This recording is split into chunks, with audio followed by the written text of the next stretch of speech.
Teacher Talking Sports, what it does, what it do, how we live. And three major publications have recently posted their top potential free agents for the upcoming MLB offseason. It's like one website did it, so the other two said, oh, maybe we should do it too. But it is a good time, post trade deadline.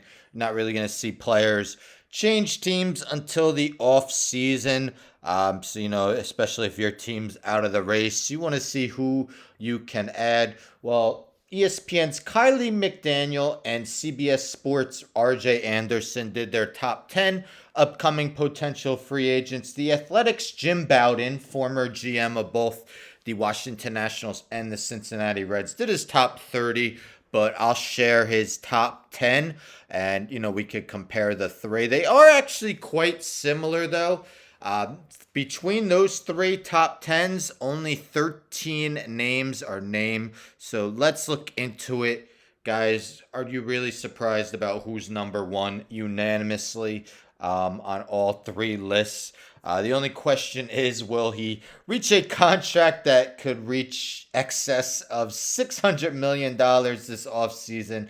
Shohei Ohtani, thus far this season, batting 306 with 40 homers, pitching to a 3.17 ERA through 22 starts with 11.4 strikeouts per 9 innings. I mean, the only thing to see is how much he's going to sign for what team. Of course, the Angels went all in on the trade deadline. Doesn't seem like it's going to pan out as their playoff chances are rather low.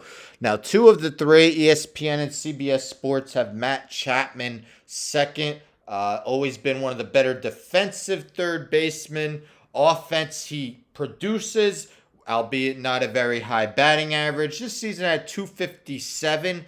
But you got to remember how hot he started the season in April. Still has a 122 OPS plus and a league leading 35 doubles. Otherwise, the Athletic goes with Aaron Nola.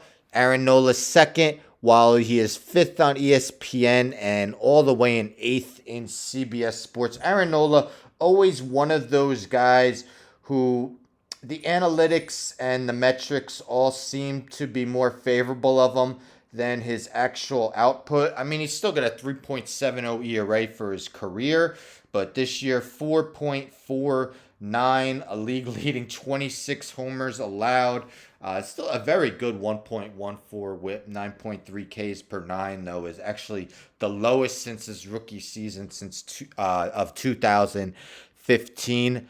Across the board, all of them rank Blake Snell third. Snell actually leads the majors currently in ERA at 2.61, has been on quite the tear after kind of a subpar start to the year. Even though he leads the majors in ERA, he's not without his warts.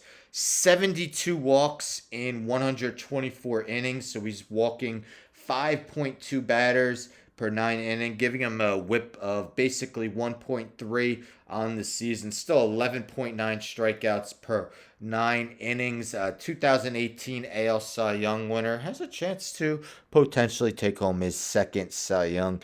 ESPN's Kylie McDaniel ranks Yoshinobu Yamamoto fourth. Now, I must say I'm not an expert in Japanese baseball, but if you look at these guy's numbers, and he's expected to be posted this offseason. First off, he's just 25. He'll be 25 on August 17th. But listen to his past few seasons. 2021, while playing with Oryx Buffaloes, the Oryx Buffaloes in the Japan League. 2021, 18-5, 1.39 ERA. 2022, 15-5, 1.68 ERA. 2023, 12-4, 1.48 ERA. Every year, whip under one. So incredible numbers in the Japan League. I read he's expected to get more than Cody Senga did. He signed a 5-year, $75 million deal to join the Mets. Be it 5 years older than Yamamoto is. So it should be fun to see him in the majors. CBS Sports goes with Eduardo Rodriguez fourth. Now, Eduardo Rodriguez is having a great year. 2.75 ERA, 17 starts, 1.05 whip, strikeout an inning. I would be skeptical though, because we know he declined a trade. He vetoed a trade to the Los Angeles Dodgers. He had a no trade clause for 10 different teams. They were one of them.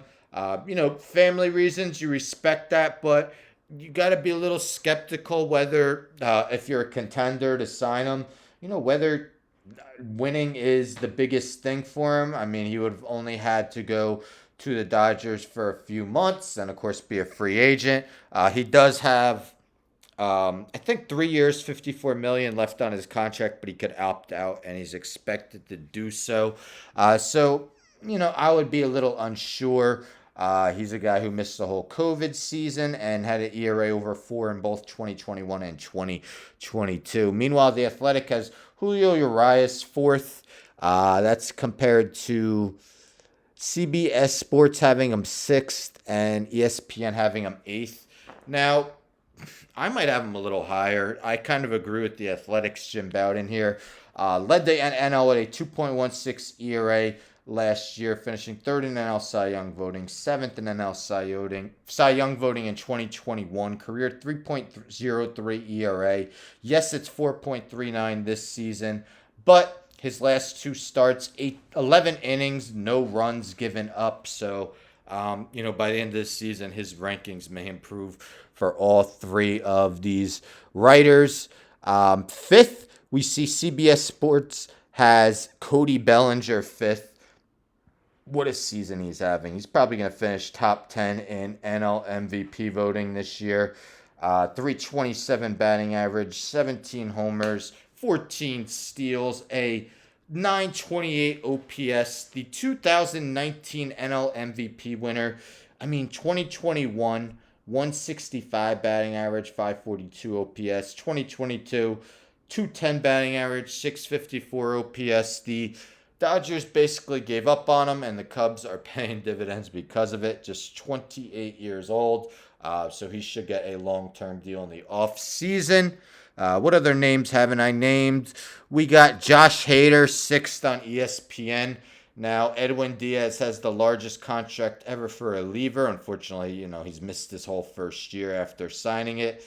Josh Hader definitely could surpass that.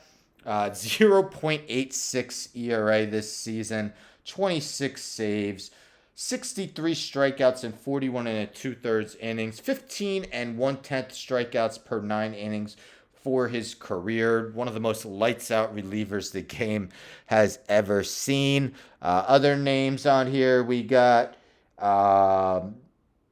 Lucas Giolito, who's actually on all three of them, I believe. No, he's not on the Athletics top 10. But Giolito, not really pitching well in his 3 starts since joining the Angels. Was very good earlier in his career. 6th in AL Cy Young voting 2019, 7th in 2020, 11th in 2021. And was pitching good with the White Sox this year, but a 9 ERA through his first 3 starts for the Angels as they continue to fade out of postseason reach. Sonny Gray on 2 of the 3 top 10s. Another excellent season for the 3-time All-Star. 3.18 ERA. Only allowed 5 homers in 130 and a third innings. Incredible. 0.3 homers per 9 lead the AL. More than a strikeout an inning. We got Jeimer Candelario. CBS Sports listed 10th. What a season he's having. And in his 9 games with the Cubs has been absolutely raking. But 859 OPS, 137 OPS plus this season. A doubles machine and has been a well above average hitter in 3 of the last 4 seasons. And then Jim Bowden has Clayton Kershaw 8th. You know what you're going to get out of Clayton Kershaw at this point. The 35-year-old is going to spend a time or 2 on the IL, probably make about 20 starts, finish the year with a sub-3 ERA. The 3-time NL Cy Young winner, not nearly as durable as he was earlier in his career. And you probably figure, just like last offseason, really the 2 teams that may be suitors for him are re-signing with the Dodgers, the team he's played for his whole career, or joining his hometown Texas Rangers. So there you have it. ESPN's Kylie McDaniel, CBS's Sports RJ Anderson, and the Athletics Jim Bowden, top 10 free agents. So I mentioned that Bowden did top 30, so I'll quickly name 11 through 30. Why not? So 11th, Marcus Stroman, a guy who probably would have been on each guy's top 10 a month ago, but really struggled the late, now on the IL. 12th, Jack Flaherty. 13th, Eduardo Rodriguez. 14th, Jordan Montgomery. 15th, Lucas Giolito. 16th, JD Martinez. 17th, Whit Merrifield. 18th, Harrison Bader. 19th, Teoscar Hernandez. 20th, Lourdes Gurriel Jr. 21st, James Paxton. 22nd, Jorge Soler. 23rd, Kenta Maeda. 24th, Michael Conforto. 25th, Aroldis Chapman. 26th, Rhys Hoskins. 27th, Jung-Hoo Lee of the Korean Baseball League. 28th, Luis Severino. Man, he's having quite the awful season this year. 29th, Hunter Renfroe, and 30th, Jock Peterson. So, what do you guys think? What do you think Shohei Ohtani's next contract's going to be? Where do you think he's going to sign? If your favorite team, you believe they have zero chance of signing Shohei, which free agents would you like to see your favorite team go after? Let me know in the comments. Anyhow, don't forget to subscribe. Tell a friend to tell a friend to tell a friend to subscribe. Like the video, share the video, hit the bell for notifications. I'm out.